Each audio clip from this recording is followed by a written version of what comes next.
Let me tell you something no one warns you about. When you hit 60, your body becomes less like a temple and more like a storage unit, full of things you forgot you had, and none of them are where they used to be.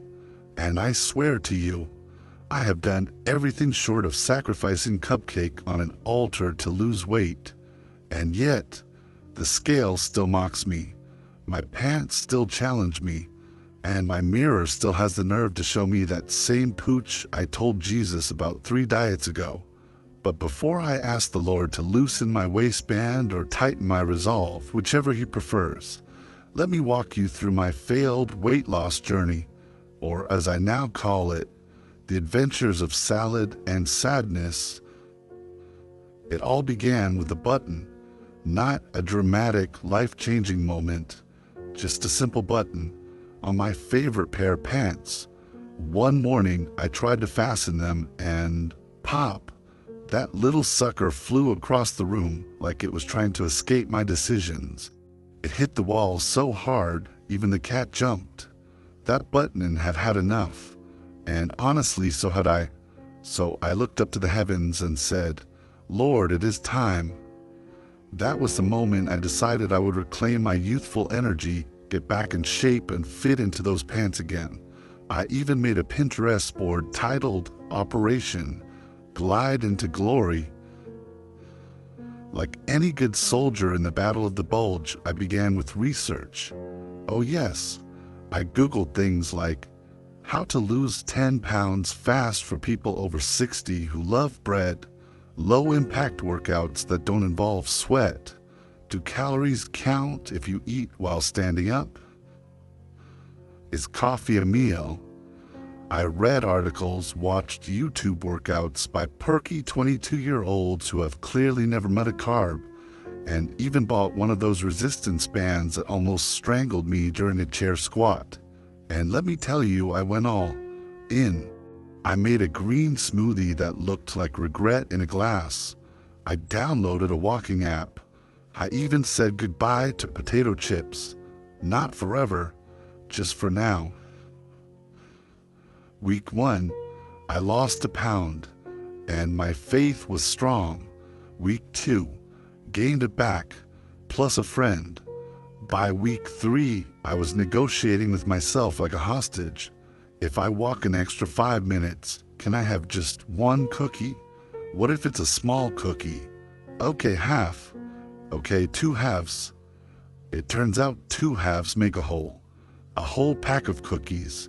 And I started to question things, like, how come the treadmill makes time go slower? And why do almonds taste like sorrow? And why is it that every time I try to fast, someone brings donuts to church? I swear, those donuts are sent by the devil in a pink box. Now, my spouse has the metabolism of a hummingbird on caffeine. He eats a slice of pie and wakes up 2 pounds lighter. Meanwhile, I sniff a muffin and gain weight through osmosis. "Are you sure you're doing the plan right?" he asked. "Yes, dear," I replied sweetly while mentally imagining smothering his sandwich with kale. Support from my children was no better. My daughter texted me a motivational quote, "Nothing tastes as good as skinny feels." I texted back, "Have you ever had warm garlic bread?" I decided to bring God into this, not in a "please help me be healthy" kind of way, more in a "Lord, if you could just let the scale lie a little way." I prayed, "God, I know you turned water into wine. Could you turn fat into muscle, or at least into something more socially acceptable, like inner peace?" Every time I passed by a mirror, I said a little blessing over my belly. "In the name of the Father, Son, and Holy Stretchy Pants, Amen." One morning, I stepped on the scale after a whole month of effort. I had eaten right, exercised-ish, avoided carbs after dark, and even drank lemon water like I was being held hostage by a spa. And scale said the exact same number. No gain. No loss, just stubborn sameness. I stared at it. It stared back. I considered throwing it out the window, but then I remembered it's digital and I pay good money for it. So instead, I did what any grown adult would do. I had a little cry into a bowl of sugar-free pudding, and then I whispered, "Lord, bless me with either looser pants or looser expectations." That day, I put on those same pants, the ones with the popped button, and something magical happened. They still didn't fit, but I realized I had become stronger, even if I wasn't smaller. I could walk longer. My knees didn't creak as much. I slept better. I laughed more.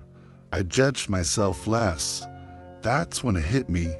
Maybe the journey wasn't about weight loss. Maybe it was about self-respect, grace, and finding joy in the struggle. Maybe God wasn't trying to shrink my body.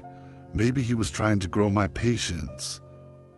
So today I offer a little prayer, not for a miracle weight drop, but for peace. Lord, I've tried. I've swapped chips for carrots, walked until my socks quit on me, and resisted the call of late-night fridge raids. Please bless my pants to be looser, or at least let me accept this waistband as a gentle reminder that I am still wonderfully made. Amen. Let me confess something.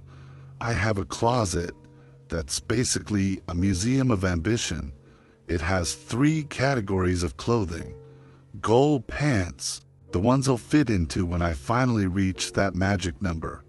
Backup pants, the stretchy warriors that understand me.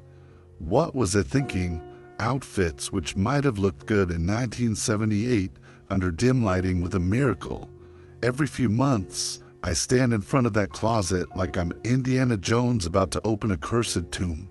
And each time I say the same prayer, Lord, if it is your will, let me fit into these jeans. If not, please give me the strength to donate them to someone whose metabolism is still functioning. The truth is, I don't need more clothes. I need fewer expectations of my 72-year-old hips. Once, in a moment of desperation and a little too much time on Facebook, I signed up for something called a 3-day juice cleanse. 3 days, no coffee, no solid food, just juice made of kale, cucumber, and shame. By hour 12, I was eyeing the houseplants with suspicion.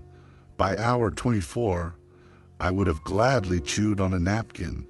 On day 2, my husband walked in with a cheeseburger, and I swear to you, I saw light radiating from the bun like it was the baby Jesus. I tried to pray through the hunger. Lord, this juice is not of you. Deliver me from celery. Lead me beside still waters, preferably with gravy. When I finally finished the cleanse, I didn't feel lighter. I just felt angry and deeply betrayed by carrots. Lesson learned. If God wanted me to survive on juice, He wouldn't have invented biscuits. But here's the thing I've come to learn, and it took me decades to believe this. Health isn't a number. It's being able to get up without sound effects. It's walking around the block and still having enough energy to wave at the neighbors, even the grumpy one. It's saying no thank you to cake at 8 p.m. and meaning it. It's also saying yes please to cake at your granddaughter's birthday and not feeling guilty about it. See, we've been taught that weight is the only way to measure health, but I've discovered a better scale. Do I feel strong today? Did I laugh today? Can I show up for the people I love without wheezing or worrying if my pants will split? If the answer is yes, congratulations, honey. You're doing just fine. Let's end this journey with one final prayer for all of us who have tried, failed, tried again, and still wear yoga pants 90% of the time. Dear Lord, you made me with intention, not by accident. I may not be slimmer, but I am still sacred. I may not jog, but I keep moving. I may not fit into old jeans, but I still fit in your plan. So please, if you can't bless my pants to be looser, bless my heart to be lighter. And if I have to choose between a six-pack and a six-piece chicken nugget, let me at least have the wisdom to chew slowly. Amen. To my fellow seasoned saints, if you're on this journey too, let me remind you, we are not our weight. We are not our wrinkles. We are not the sum of what we ate this week. We are wisdom-wrapped, love-layered, and joy-filled humans doing our best. If the pants don't fit, get new pants. Or better yet, wear a robe. That's what Jesus wore, and he turned out just fine. Now, if you'll excuse me, I'm off to the store to buy a belt.